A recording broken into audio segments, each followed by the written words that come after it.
ನಮಸ್ಕಾರ ವೀಕ್ಷಕರೇ, ಹೋದ ಎಪಿಸೋಡಲ್ಲಿ ನಾವು ಭಗವದ್ಗೀತೆನ 1ರಿಂದ 4ನೇ ಅಧ್ಯಾಯದವರೆಗೂ ನಾವು ತಿಳ್ಕೊಂಡಿದ್ವಿ. ಮತ್ತೆ ಅದಕ್ಕೆ ನನ್ನ ಫಸ್ಟ್ ವಿಡಿಯೋ ಆಗಿರೋದ್ರಿಂದ ತುಂಬ ಚೆನ್ನಾಗಿ ರೆಸ್ಪಾನ್ಸ್ ಕೂಡ ಬಂದಿದೆ. ವ್ಯೂಸ್ ಬರಲಿಲ್ಲ ಅಂದರೂ ಕೂಡ ಬಟ್ ಯೂಟ್ಯೂಬ್ ರೆಕಮೆಂಡೇಶನ್ ಪ್ರಕಾರ ಚೆನ್ನಾಗೇ ಬಂದಿದ್ದಾವೆ ವ್ಯೂಸ್.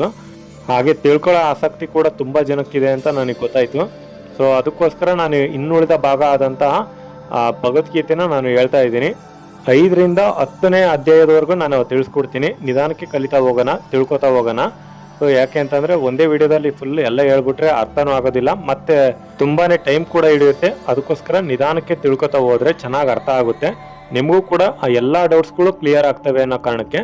ಸೊ ಇವಾಗ 5ನೇ ಅಧ್ಯಾಯದಿಂದ ನಾವು ಸ್ಟಾರ್ಟ್ ಮಾಡೋಣ. ಅಧ್ಯಾಯ 5 ಕರ್ಮ ಸನ್ಯಾಸ ಯೋಗ. ಈ 5ನೇ ಅಧ್ಯಾಯದಲ್ಲಿ ಶ್ರೀಕೃಷ್ಣ ಕೇವಲ 2 ವಿಷಯದ ಬಗ್ಗೆ ಮಾತ್ರ ಹೇಳ್ತಾನೆ. ಒಂದು ಕರ್ಮಯೋಗ, ಇನ್ನೊಂದು ಕರ್ಮ ಸನ್ಯಾಸ ಯೋಗ. ಅಂದರೆ ನಾವೇನು ಕೆಲಸ ಮಾಡ್ತೀವಲ್ವಾ, ಕೆಲಸ ಮಾಡ್ಕೊತ ದೇವರನ್ನ ನೆನೆಸ್ತೀವಲ್ವಾ, ಅದು ಕರ್ಮಯೋಗ ಆಗುತ್ತೆ. ಇನ್ನೊಂದು, ನಾವು ಯಾವ ಕೆಲಸನೂ ಕೂಡ ಮಾಡೋದಿಲ್ಲ, ಬರೀ ಹಾಗೆ ದೇವರನ್ನ ಪೂಜೆ ಮಾಡ್ತೀವಿ, ಬರೀ ಪೂಜೆಯಲ್ಲೇ ತೊಡಗಿರ್ತೀವಿ ಅನ್ನೋದು ಕರ್ಮ ಸನ್ಯಾಸ ಯೋಗ ಆಗುತ್ತೆ. ಕರ್ಮಯೋಗದಲ್ಲಿ ಇರೋನು ಕೆಲಸ ಮಾಡ್ಕೋತಾನೆ, ಅದರಿಂದ ಯಾವುದೇ ಅಪೇಕ್ಷೆ ಇಟ್ಕೊಳ್ಳೋದಿಲ್ಲ, ದುಃಖನೂ ಇಟ್ಕೊಳ್ಳೋದಿಲ್ಲ, ಸೋತಾಗ ಶೋಕಿತನೂ ಆಗೋದಿಲ್ಲ, ಮತ್ತೆ ಗೆದ್ದಾಗ ಬೀಗೋದು ಇಲ್ಲ. ಸೊ ಅವನು ಏನೇ ಬಂದರೂ ಬಂದಂತೆ ಇರಲಪ್ಪ ಅಂತ ಸುಮ್ಮನೆ ಇರ್ತಾನೆ. ಇಂಥವನು ಕೂಡ ದೇವರಿಗೆ ಪ್ರಿಯ ಆಗ್ತಾನೆ, ಮತ್ತೆ ಅವನು ಎಲ್ಲ ಐಕ ಬಂಧನಗಳಿಂದನೂ ಕೂಡ ಮುಕ್ತನಾಗಿರ್ತಾನೆ. ಇನ್ನೊಂದು ಲೆಕ್ಕದಲ್ಲಿ ಒಂದು ರೀತಿ ವೈರಾಗ್ಯ ಇದ್ದಂಗೆ, ವೈರಾಗ್ಯ ಸಂಸಾರ ಇದ್ದಂಗೆ. ಅವನು ಸಂಸಾರಿಕ ಆಗಿದ್ರೂ ಕೂಡ ವೈರಾಗ್ಯ ಅನ್ನೋದು ಕೂಡ ಇರುತ್ತೆ ಅವನಿಗೆ. ಯಾವುದ್ರ ಮೇಲೂ ಅಪೇಕ್ಷೆ ಇರೋದಿಲ್ಲ, ಜಸ್ಟ್ ಎಲ್ಲ ದೇವರಿಗೆ ಬಿಟ್ಟದ್ದಪ್ಪ ಅನ್ನೋ ಥರ ಇರ್ತಾನೆ. ಅವನು ಕೂಡ ಎಲ್ಲ ಪುಣ್ಯನೂ ಕೂಡ ಒಯ್ತಾನೆ, ಅವನಿಗೆ ಯಾವ ಪಾಪನೂ ಕೂಡ ಇರೋದಿಲ್ಲ. ಹಾಗೆ ಇನ್ನೊಂದು ಕರ್ಮ ಸನ್ಯಾಸ ಯೋಗ. ಕರ್ಮ ಸನ್ಯಾಸ ಯೋಗ ಅಂತಂದ್ರೆ ಯಾವುದೇ ತರ ಕೆಲಸ ಮಾಡದೆ ಬರೀ ಪೂಜೆಗಾಗಿ ಮುಡುಪಿಟ್ಟಿರ್ತಾರಲ್ವ ಜೀವನನ, ಅಂಥವ್ರು ಯಾರಪ್ಪ ಅಂತಂದ್ರೆ ಧ್ಯಾನಿಗಳಾಗಿರ್ಬೋದು, ಅಥವಾ ಸನ್ಯಾಸಿಗಳಾಗಿರ್ಬೋದು, ಅಥವಾ ತಪಸ್ಸು ಮಾಡೋರು, ಅಗೋರಿಗಳು ಕೂಡ ಆಗಿರ್ಬೋದು.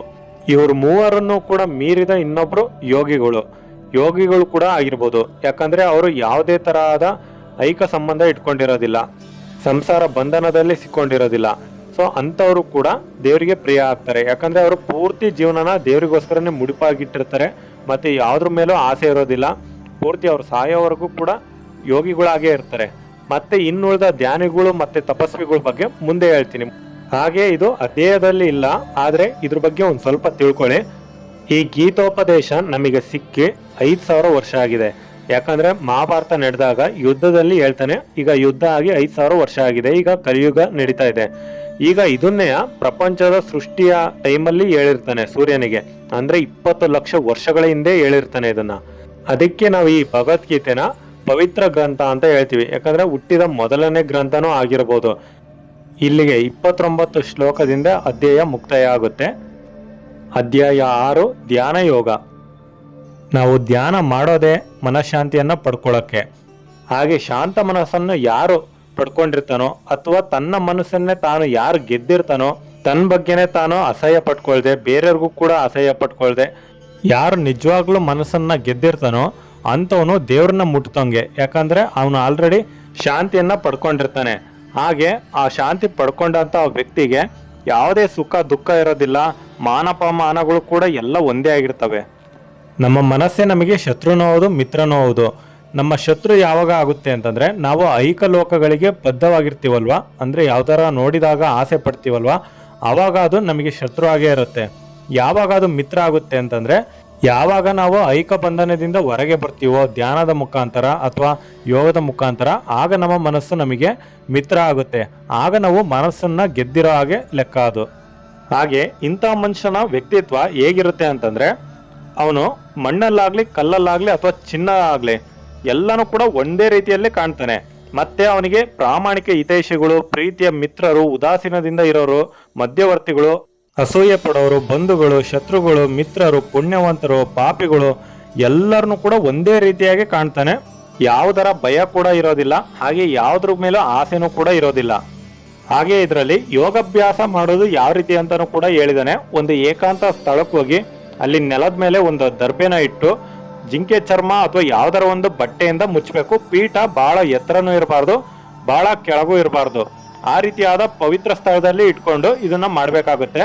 ಹಾಗೆ ಇದನ್ನ ಪೂರ್ತಿಯಾದಂತ ನಮ್ಮ ದೇಹ ಕೂಡ ಹೆಲ್ಪ್ ಮಾಡಬೇಕು. ಅಂದ್ರೆ ದೇಹ, ಕುತ್ತಿಗೆ, ತಲೆ, ನಮ್ಮ ಕಣ್ಣು ಕೂಡ ಮೂಗಿನ ತುದಿನ ನೋಡ್ಕೋತಾ ಇರ್ಬೇಕು, ಅಂದ್ರೆ ದೃಷ್ಟಿಸ್ತಾ ಇರ್ಬೇಕು. ಹಾಗೆ ಇದನ್ನ ನಿರ್ಭಯವಾಗಿ ಅಕ್ಕಪಕ್ಕ ಏನೇ ಒಂದು ಘಟನೆ ನಡೆದ್ರು ಕೂಡ ವಿಚಲಿತರಾಗದೆ ಧ್ಯಾನ ಮಾಡಬೇಕು. ಮತ್ತೆ ನನ್ನ ಕೊನೆಯ ಗುರಿ, ಅಂತಿಮ ಗುರಿ ದೇವರನ್ನ ಕಾಣೋದು, ಅಂದ್ರೆ ಭಗವಂತನ ನಾನು ನೋಡೋದು ಅನ್ನೋದೇ ಗುರಿ ಆಗಿರ್ಬೇಕು. ಸೊ ಆಗಿದ್ದಾಗ ಮಾತ್ರ ನಮ್ಮ ಮನಸ್ಸು, ನಮ್ಮ ದೃಷ್ಟಿಕೋನ ಎಲ್ಲ ಆ ಭಗವಂತನ ಕಡೆಗೆ ಸೆಳಿತಾ ಇರೋದ್ರಿಂದ ಧ್ಯಾನ ಮಾಡೋಕ್ಕೂ ಕೂಡ ತುಂಬಾ ಹೆಲ್ಪ್ ಆಗುತ್ತೆ. ಈಗ ತುಂಬಾ ಇಂಪಾರ್ಟೆಂಟ್ ಆಗಿರೋ ಒಂದು ವಿಷಯ ಏನಪ್ಪಾ ಅಂತಂದ್ರೆ, ನಾವು ಯೋಗಿ ಆಗ್ಬೇಕು ಅಂತೇಳಿ ಯೋಗಾಭ್ಯಾಸನ ಮಾಡ್ತೀವಿ. ಆದ್ರೆ ನಡುವೆ ಏನಾದ್ರೂ ನಾವು ಅಕಸ್ಮಾತ್ ಆಗಿ ಯಾವುದೋ ಒಂದು ಕಾರಣಕ್ಕೆ ನಾವು ಯೋಗಿ ಆಗೋಕೆ ಆಗ್ಲಿಲ್ಲಪ್ಪ, ನಮಗೆ ಯಾವುದೋ ಒಂದು ಆಸೆ ಬಂದು ಈ ಯೋಗ ಎಲ್ಲ ಬೇಡ ಅಂತೇಳಿ ಮತ್ತೆ ವಾಪಸ್ ನಾರ್ಮಲ್ ಸಂಸಾರಕ್ಕೆ ಬಂದ್ವಿ, ಅಥವಾ ಯಾವುದೋ ಒಂದು ಕಾರಣಕ್ಕೆ ನಮ್ಮ ಪ್ರಾಣನೂ ಹೋಗಿರ್ಬೋದು, ಆ ರೀತಿ ಆಗಿರ್ಬೋದು, ಯಾವುದೇ ಒಂದು ಕಾರಣ ಆಗಿರ್ಲಿ, ಯಾವುದೇ ಕಾರಣ ಆಗಿರ್ಬೋದು, ನಡುವೆ ಏನಾರು ಕೆಡ್ತು ಅಂತಂದ್ರೆ ನಾವು ಯೋಗಾಭ್ಯಾಸ ಮಾಡೋದು ಅಂದ್ರೆ ಜಸ್ಟ್ ಒಂದು ಅಲ್ಪ ಕಾಲ ಮಾತ್ರ ಮಾಡಿದ್ವಿ ಅಂತಂದ್ರೆ, ನಾವು ಈ ಜನ್ಮ ಬಿಟ್ಟು ಮುಂದಿನ ಜನ್ಮ ಅಂತ ಹುಟ್ಟಿದಾಗ ನಾವು ಒಂದು ಯಾವ್ದಾರ ಒಂದು ಒಳ್ಳೆ ಶ್ರೀಮಂತರ ಕುಟುಂಬ ಅಥವಾ ಪುಣ್ಯ ಮಾಡಿದವ್ರ ಕುಟುಂಬ ಅಂತ ಹೇಳ್ತೀವಿ ನಾವು. ಹುಟ್ಟುತ್ತಾನೆ ಬೆಳ್ಳಿ ಸ್ಪೂನ್ನ ನಾವು ಬಾಯಲ್ಲಿ ಇಟ್ಕೊಂಡು ಹುಟ್ಟಿದ ನೋಡಪ್ಪ ಅಂತೀವಲ್ವಾ, ಆ ರೀತಿಯಾದಂತ ಒಂದು ಶ್ರೀಮಂತ ಕುಟುಂಬ ಅಥವಾ ಯಾವ್ದಾರ ಒಂದು ಒಳ್ಳೆ ಕುಟುಂಬ, ಆ ಕುಟುಂಬ ನೋಡಿ ಕಲಿಬೇಕಪ್ಪ ಎಲ್ಲರೂ ಅಂತ ಹೇಳ್ತಾರಲ್ವಾ. ಸೊ ಆ ರೀತಿಯಾದಂತ ಕುಟುಂಬದಲ್ಲಿ ಹುಟ್ಟತಾನ ಅವನು. ಒಂದ್ ವೇಳೆ ಭೂಲೋಕದಲ್ಲಿ ಅವನು ಹುಟ್ಲಿಲ್ಲ ಅಂದ್ರೂ ಕೂಡ ಬೇರೆ ಲೋಕಗಳು ಇದ್ದೇ ಇರ್ತಾವಲ್ವಾ, ತುಂಬಾ ಲೋಕಗಳಿದಾವೆ ಈ ಪ್ರಪಂಚದ ಸೃಷ್ಟಿಯಲ್ಲಿ. ಸೊ ಬೇರೆ ಲೋಕದಲ್ಲಿ ಯಾವ್ದೋ ಒಂದು ಯಕ್ಷರ ಲೋಕ ಅಥವಾ ತುಂಬಾನೇ ಪುಣ್ಯ ಮಾಡಿರೋಂತ ಲೋಕಗಳು ಇದಾವೆ. ಪುಣ್ಯಾತುಂಬ್ರು ಇಲ್ಲಿ ಬದುಕಿ ಬಾಳಿ ಒಳ್ಳೆ ಕೆಲಸ ಮಾಡಿ ಬೇರೆ ಲೋಕಗಳಿಗೆ ಏನಾರು ಹೋದ್ರೆ ಅಂತ ಪುಣ್ಯ ಲೋಕಗಳು ಇರ್ತಾವಲ್ವಾ, ಅಂತ ಲೋಕಗಳಿಗೆ ಬೇಕಾದ್ರೂ ಹೋಗ್ತಾರೆ ಅವರು, ಅಲ್ಲಿ ಬೇಕಾದ್ರೂ ಜನಿಸ್ತಾರೆ. ಸೊ ಇದು ಅಲ್ಪ ಕಾಲ ಯೋಗಿ ಆಗಿದ್ದವರಿಗೆ ಮಾತ್ರ. ಇನ್ನೊಂದು ದೀರ್ಘಕಾಲ ಯೋಗಿ ಅಂದ್ರೆ ತುಂಬಾ ವರ್ಷಗಳು ಯೋಗಿ ಆಗಿದ್ದು ಆನಂತರ ಅವ್ರ ಏನಾರು ಮರಣ ಆದ್ರೆ ಅಥವಾ ಏನಾದ್ರು ಅಕಸ್ಮಾತ್ ಆಗಿ ಅವರೇ ಬೇಡ ಈ ಯೋಗಿ ಸಾಕು ಅಂತೇಳಿ ಬಿಟ್ಟು ಬಂದಿದ್ರೆ, ಅಂತ ಯೋಗಿಗಳು ಏನಾಗ್ತಾರೆ ಅಂತಂದ್ರೆ ಮುಂದಿನ ಜನ್ಮದಲ್ಲಿ ಏನಾರ ಅಕಸ್ಮಾತ್ ಆಗಿ ಭೂಲೋಕದಲ್ಲಿ ಹುಟ್ಟಿದ್ರೆ ಒಂದು ಒಳ್ಳೆ ಆಧ್ಯಾತ್ಮಿಕ ಕುಟುಂಬ ಇರ್ತಾವಲ್ವಾ, ಅಂತ ಕುಟುಂಬದಲ್ಲಿ ಹುಟ್ಟುತ್ತಾರೆ. ಇಲ್ಲ ನಾವು ಕೇಳಿರ್ಬೋದು ಆಚಾರ್ಯರ ಕುಟುಂಬ, ಧಾರ್ಮಿಕ ಕುಟುಂಬ. ಇನ್ನೂ ಒಂದು ಎಕ್ಸಾಂಪಲ್ ಹೇಳ್ಬೇಕು ಅಂತಂದ್ರೆ, ಈಗ ಒಂದು ಪೂರ್ತಿ ದೇವಸ್ಥಾನದ ಒಡೆತನ ಇಟ್ಕೊಂಡಿರ್ತಾರಲ್ವಾ, ಆ ರೀತಿ ಆದಂತಹ ಕುಟುಂಬದಲ್ಲಿ ಬೇಕಾದ್ರೂ ಹುಟ್ಟಬಹುದು. ಮತ್ತೆ ಅವರು ಮುಂದಿನ ಜನ್ಮದಲ್ಲಿ ಮತ್ತೆ ಯೋಗಿಗಳು ಕೂಡ ಆಗ್ಬೋದು, ಆಧ್ಯಾತ್ಮದ ಕಡೆಗೆ ಗಮನ ಸೆಳೆದು. ಅದೇ ಏನಾರ ಪೂರ್ತಿ ಯೋಗಿ ಆದ್ರು ಅಂತಂದ್ರೆ ಅವರು ಮೋಕ್ಷನ ಪಡಿತಾರೆ ಅಂತ ಹೇಳ್ತಾರೆ ಇದರಲ್ಲಿ. ಇಲ್ಲಿಗೆ 47 ಶ್ಲೋಕದಿಂದ ಅಧ್ಯಾಯ ಮುಕ್ತ ಆಗುತ್ತೆ. ಅಧ್ಯಾಯ 7 ಜ್ಞಾನ ವಿಜ್ಞಾನ ಯೋಗ. ಈ 7ನೇ ಅಧ್ಯಾಯದಿಂದ ಸ್ಟಾರ್ಟ್ ಆಗುತ್ತೆ. ಶ್ರೀ ವಿಷ್ಣುವಿನ ನಿಜವಾದ ಅವತಾರ ಅಥವಾ ಏನೇ ಆಗಿರ್ಬೋದು, ಅವನ ವಿಶ್ವರೂಪ ಆಗಿರ್ಬೋದು, ಎಲ್ಲಾನು ಕೂಡ ತಿಳಿತಾ ಹೋಗೋದು. ಅಂದ್ರೆ ಈ ಅಧ್ಯಾಯದಲ್ಲಿ ಬರೋದಿಲ್ಲ, ಮುಂದಿನ ಅಧ್ಯಾಯಗಳಲ್ಲಿ ಬರುತ್ತೆ. ಆದ್ರೆ ತನ್ನ ಬಗ್ಗೆ ತಾನು ಎಲ್ಲಾನು ಕೂಡ ಹೇಳ್ತಾ ಹೋಗೋದು ಈ ಅಧ್ಯಾಯದಿಂದನೇ. ಸೊ ಇಲ್ಲಿಂದ ನೀವು ನೀಟಾಗಿ ಕೇಳಿಸ್ಕೊಳ್ಳಿ. 7ನೇ ಅಧ್ಯಾಯದಿಂದ ತುಂಬಾ ಇಂಪಾರ್ಟೆಂಟ್ ಇದೆ ಇದು. ಎಲ್ಲರಿಗೂ ದೇವರ ಬಗ್ಗೆ ಇರೋಂಥ ಅನುಮಾನಗಳು ಅಥವಾ ಡೌಟ್ಗಳು ಏನೇ ಇರ್ಬೋದು ಎಲ್ಲನೂ ಕೂಡ ಇಲ್ಲಿಂದ ಕ್ಲಿಯರ್ ಆಗ್ತಾ ಹೋಗುತ್ತೆ. ಶ್ರೀಕೃಷ್ಣ ಹೇಳ್ತಾರೆ, 1000 ಜನ ನನ್ನ ಪೂಜೆ ಮಾಡ್ತಾರೆ, ಆದ್ರೆ 1000 ಜನರಲ್ಲಿ ಒಬ್ಬ ಮಾತ್ರ ನನ್ನನ್ನ ಪೂರ್ತಿಯಾಗಿ ಅರ್ಥ ಮಾಡ್ಕೊಂಡು ಪೂಜೆ ಮಾಡ್ತಾನೆ, ಅಂತವನು ನನಗೆ ತುಂಬಾ ಪ್ರಿಯ ಮತ್ತು ನನಗೆ ಹತ್ರ ಆಗ್ತಾನೆ ಅಂತ ಹೇಳ್ತಾರೆ. ಭೂಮಿ, ನೀರು, ಅಗ್ನಿ, ವಾಯು, ಆಕಾಶ, ಮನಸ್ಸು, ಬುದ್ಧಿ ಮತ್ತು ಅಹಂಕಾರ, ಈ 8 ಭೌತಿಕ ಶಕ್ತಿಗಳಾಗಿದ್ದಾವೆ. ಭೌತಿಕ ಮತ್ತು ಆಧ್ಯಾತ್ಮಿಕ. ಭೌತಿಕ ಅಂತಂದ್ರೆ ಸಾಂಸಾರಿಕ ಮತ್ತು ಆಧ್ಯಾತ್ಮಿಕ ಅಂತಂದ್ರೆ ದೇವರಲ್ಲಿ ಒಲವಿಡೋದು, ಎಲ್ಲವನ್ನು ಕೂಡ ತ್ಯಾಗ ಮಾಡಿ. ಈ 2ರ ಅಂತೆನೂ ಕೂಡ ಶ್ರೀ ವಿಷ್ಣುವಿನೇ ಆಗಿರ್ತಾನೆ. ನಾವೇನೇ ಅನುಭವಿಸ್ಬೋದು ಜೀವನದಲ್ಲಿ ಸುಖ, ಅದು ಕೂಡ ಶ್ರೀ ವಿಷ್ಣುವಿನಲ್ಲೇ ಸೇರ್ಕೊಳ್ಳೋದು. ಮತ್ತೆ ನಾವೇನೇ ಕಷ್ಟಪಟ್ಟರು ಕೂಡ ಅದು ಶ್ರೀ ವಿಷ್ಣುವಿಗೆ ಸೇರ್ಕೊಳ್ಳೋದು ಕೊನೆಯಲ್ಲಿ. ಮತ್ತು ಭಗವಂತನಿಗಿಂತ ಶ್ರೇಷ್ಠವಾದ ಸತ್ಯವಿಲ್ಲ, ಅಂದ್ರೆ ಕೊನೆಯ ಸತ್ಯನೂ ಕೂಡ ಅವನೇ ಅಂತ. ನಾನು ನೀರಿನ ರುಚಿಯು, ಸೂರ್ಯಚಂದ್ರರ ಬೆಳಕು, ಹಾಗೆ ವೇದದ ಮಂತ್ರಗಳಲ್ಲಿ ಓಂಕಾರವೂ ಆಗಿದ್ದೇನೆ. ನಾನು ಆಕಾಶದಲ್ಲಿ ಶಬ್ದವೂ ಪುರುಷರಲ್ಲಿ ಪೌರುಷವೂ ಆಗಿದ್ದೇನೆ. ನಾನು ಭೂಮಿಯ ಮೂಲ ಪರಿಮಳ, ನಾನು ಅಗ್ನಿಯಲ್ಲಿ ತೇಜಸ್ಸು, ಎಲ್ಲಾ ಜೀವಿಗಳ ಜೀವ ನಾನೇ, ಎಲ್ಲಾ ತಪಸ್ವಿಗಳ ತಪಸ್ಸು ನಾನೇ. ನಾನೇ ಎಲ್ಲಾ ಅಸ್ತಿತ್ವಗಳ ಮೂಲ ಬೀಜ, ಬುದ್ಧಿವಂತರ ಬುದ್ಧಿಶಕ್ತಿ ಮತ್ತು ಎಲ್ಲಾ ಶಕ್ತಿಶಾಲಿಗಳ ಶಕ್ತಿ ಎಂದು ತಿಳಿದುಕೋ ಅಂತ ಅರ್ಜುನನಿಗೆ ಹೇಳ್ತಾನೆ. ನಾನು ರಾಗ ಮತ್ತು ಕಾಮಗಳಿಲ್ಲದ ಬಲಶಾಲಿಗಳ ಬಲ, ನಾನು ಧರ್ಮ ವಿರುದ್ಧವಲ್ಲದ ಕಾಮ. ಹಾಗೆ ಇಲ್ಲಿಂದ 3 ಗುಣಗಳ ಬಗ್ಗೆ ಹೇಳ್ತಾ ಹೋಗ್ತಾನೆ. ಆ 3 ಗುಣಗಳು ಯಾವ್ಯಾವಪ್ಪ ಅಂತಂದ್ರೆ ಸಾತ್ವಿಕ, ರಾಜಸ್ವ ಮತ್ತು ತಾಮಸಿಕ ಗುಣಗಳು ಅಂತ. ಈ 3 ಗುಣಗಳಲ್ಲೇ ನಿಮಗೂ ಕೂಡ ತುಂಬಾ ಡೌಟ್ಸ್ಗಳು ಇರ್ತವೆ. ಅದನ್ನು ಯಾವ ರೀತಿ ಅಂತ ಹೇಳ್ತೀನಿ, ನೀವು ಕೇಳ್ತಾ ಹೋಗಿ. ಯಾಕಂದರೆ ಇದು ಚಿಕನ್ ಮಟನ್ ತಿನ್ನೋದು ಒಳ್ಳೇದಿಲ್ಲ ಅಂತ ತುಂಬ ಜನಕ್ಕೆ ಡೌಟ್ ಇರುತ್ತೆ. ಅದು ಕೂಡ ಈ 3 ಗುಣಗಳಿಂದನೇ ಬಂದಿರೋದು. ಸೊ ಅದಕ್ಕೋಸ್ಕರ ನೀಟಾಗಿ ತಿಳ್ಕೊಳ್ಳಿ. ಮೊದಲೇದಾಗಿ ಸಾತ್ವಿಕ ಗುಣ ಅಂತ. ಸಾತ್ವಿಕ ಗುಣ ಅಂತಂದರೆ ಎಲ್ಲರಿಗೂ ಒಳ್ಳೆಯದನ್ನೇ ಬಯಸ್ತಾ, ಮತ್ತು ಪೂಜೆಗಳು ಪುನಸ್ಕಾರಗಳು ಬರೀ ಅವನ್ನೇ ಮಾಡ್ತಾ ಇರ್ತಾರಲ್ವ, ಧಾರ್ಮಿಕ ಕಾರ್ಯಗಳು ಯಾವುದ್ರ ಮೇಲೂ ಕೂಡ ಕೆಟ್ಟ ಆಸೆ ಇಲ್ಲದೆ ಬರೀ ದೇವ್ರನ್ನ ಮಾತ್ರ ಪೂಜೆ ಮಾಡೋದು, 4 ಜನಕ್ಕೆ ಒಳ್ಳೇದು ಮಾಡೋದು, ಊಟ ಹಾಕ್ಸೋದು ಅಂಥದ್ದು ಮಾಡ್ತಾ ಇರ್ತಾರಲ್ವ, ಸ್ವಾರ್ಥನೂ ಕೂಡ ಇಲ್ಲದೆ, ಮತ್ತೆ ಸ್ವಾರ್ಥನೂ ಕೂಡ ಇರಬಾರ್ದು. ಅಂಥವ್ರನ್ನ ನಾವು ಸಾತ್ವಿಕ ಗುಣದವರು ಅಂತ ಹೇಳ್ತೀವಿ. ಹಾಗೆ 2 ರಾಜಸ್ವ ಗುಣ. ರಾಜಸ್ವ ಗುಣ ಅಂತಂದರೆ ಅವರು ದೇವ್ರ ಮೇಲೂ ಕೂಡ ತುಂಬ ಭಕ್ತಿ ಇರುತ್ತೆ, ಹಾಗೆ ಸ್ವಾರ್ಥನೂ ಕೂಡ ಇರುತ್ತೆ. ನಾವು ಪೂಜೆ ಮಾಡೋದು ಒಂದು ಲೆಕ್ಕದಲ್ಲಿ ಸ್ವಾರ್ಥದಿಂದನೇ ಪೂಜೆ ಮಾಡ್ತಾ ಇರ್ತೀವಿ, ಮತ್ತೆ ಹಂಗಂತ ಬರೀ ಸ್ವಾರ್ಥಕ್ಕೋಸ್ಕರನೇ ಮಾಡ್ತಾ ಇರಲ್ಲ, ದೇವರಿಗೂ ಅಂತಾನು ಮಾಡ್ತಾ ಇರ್ತೀವಿ. ಬಟ್ ಅದರಲ್ಲಿ ಒಂದು ಸ್ವಲ್ಪ ಸ್ವಾರ್ಥನ ನಾವು ಉಪಯೋಗಿಸ್ತಾ ಇರ್ತೀವಿ, ಅಂದರೆ ಸ್ವಲ್ಪ ಸ್ವಾರ್ಥನ ನಾವು ಬಳಸ್ತಾ ಇರ್ತೀವಿ. ಸೊ ಅದಕ್ಕೋಸ್ಕರ ಅಂಥವನ್ನ ರಾಜಸ್ವ ಗುಣ ಅಂತ ಹೇಳ್ತಾರೆ. ಇದರಲ್ಲಿ ನಾನ್ ವೆಜ್ ತಿನ್ನೋದು ನಿಮಗೆ ಡೌಟ್ ಇರುತ್ತಲ್ವ, ಅದು ಈ ರಾಜಸ್ವ ಗುಣದಲ್ಲಿ ಕೂಡ ಬರುತ್ತೆ. ಅಂತಂದರೆ ನಾವು ತಿನ್ನೋ ಪದ್ಧತಿ ಹೇಗಿರುತ್ತೆ ಅಂತಂದರೆ, ನಮಗೆ ಯಾವುದು ಜೀರ್ಣ ಆಗುತ್ತೋ ಅದನ್ನು ನಾವು ತಿನ್ಬೋದು. ಅಂದರೆ ಈಗ ಸಾತ್ವಿಕ ಗುಣದವರು ಯಾವ ಪ್ರಾಣಿನೂ ಹಿಂಸೆ ಮಾಡಬಾರ್ದು ಅಂತ ಅವರು ಮಾಂಸಾಹಾರಿ ಸೇವನೆ ಮಾಡೋದಿಲ್ಲ, ಅವರು ಸಾತ್ವಿಕ ಗುಣದವರು ಆಗ್ತಾರೆ. ಬಟ್ ಇನ್ನು ಕೆಲವೊಬ್ಬೊಬ್ರು ಸಸ್ಯಾಹಾರಿನೂ ತಿಂದು ಮಾಂಸಾಹಾರಿನೂ ಕೂಡ ಇಷ್ಟಪಡ್ತಾರಲ್ವ ತಿನ್ನೋದಕ್ಕೆ, ಸೊ ಅವರು ರಾಜಸ್ವ ಗುಣದವ್ರು ಆಗ್ತಾರೆ. ಒಂಥರ 2 ಕೂಡ ಧರ್ಮನೂ ಅಲ್ಲ ಅಧರ್ಮಿನೂ ಅಲ್ಲ, ಒಳ್ಳೆಯವನು ಅಲ್ಲ ಕೆಟ್ಟವನು ಅಲ್ಲ ಅನ್ನೋನೇ ರಜಸ್ವ ಗುಣದವನು ಅಂತ ಅರ್ಥ. ಮತ್ತೆ ರಜಸ್ವ ಗುಣದಲ್ಲಿರೋರು ಆದಷ್ಟು ಭಗವಂತನ ಪೂಜೆ ಮಾಡೋದು ಬಿಟ್ಟು ದೇವತೆಗಳ ಪೂಜೆ ಮಾಡ್ತಾರೆ.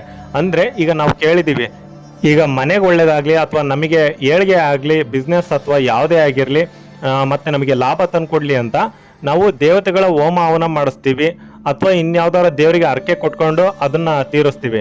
ಸೊ ಅದೆಲ್ಲ ಏನಾಗುತ್ತೆ, ಒಂದು ರೀತಿ ಶಾರ್ಟ್ಕಟ್ ಹುಡ್ಕೊಂಡಂಗೆ. ಈಗ ಭಗವಂತನ ನಾವು ಪೂಜೆ ಮಾಡೋಕ್ಕೂ ಅಂತಂದರೆ ನಿಷ್ಕಲ್ಮಶವಾಗಿ ಮಾಡಬೇಕಾಗುತ್ತೆ, ಯಾವುದೇ ಸ್ವಾರ್ಥ ಇಲ್ಲದೆ. ಮತ್ತು ನಾವು ಯಾವುದ್ರ ಮೇಲೂ ಅಪೇಕ್ಷೆ ಅಥವಾ ಯಾವುದನ್ನು ಕೂಡ ಇಟ್ಕೋಬಾರ್ದು.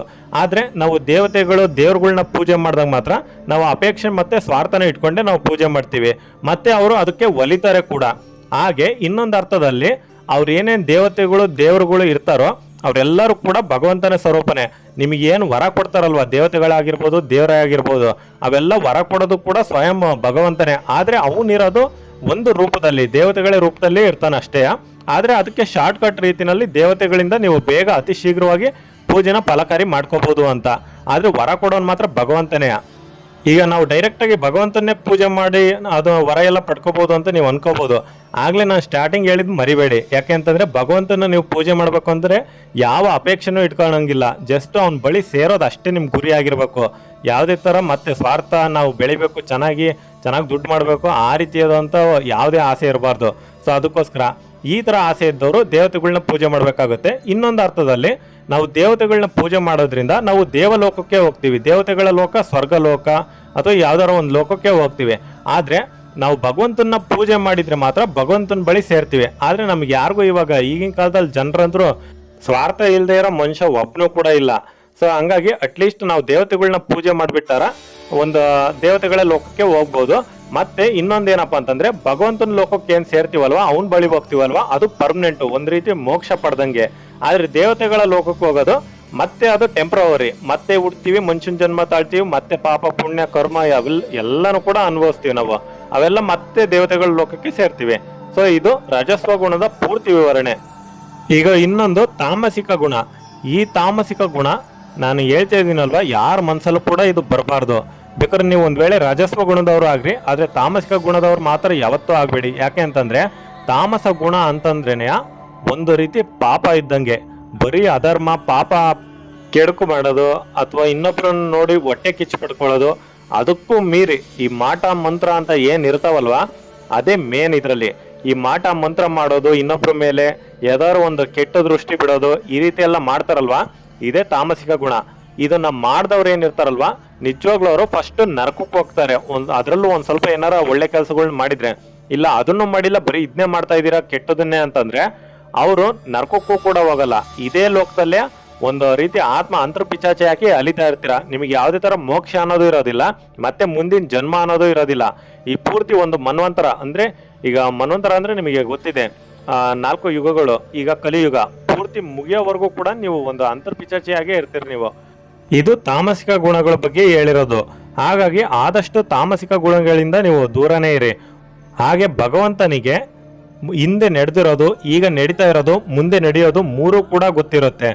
ಅವನು ಎಲ್ಲ ಜೀವಿಗಳನ್ನು ಕೂಡ ಅರ್ಥ ಮಾಡ್ಕೊಂಡಿರ್ತಾನೆ, ಆದರೆ ಅವನನ್ನೇ ಅರ್ಥ ಮಾಡ್ಕೊಳೋರು ಯಾರು ಇರೋದಿಲ್ಲ.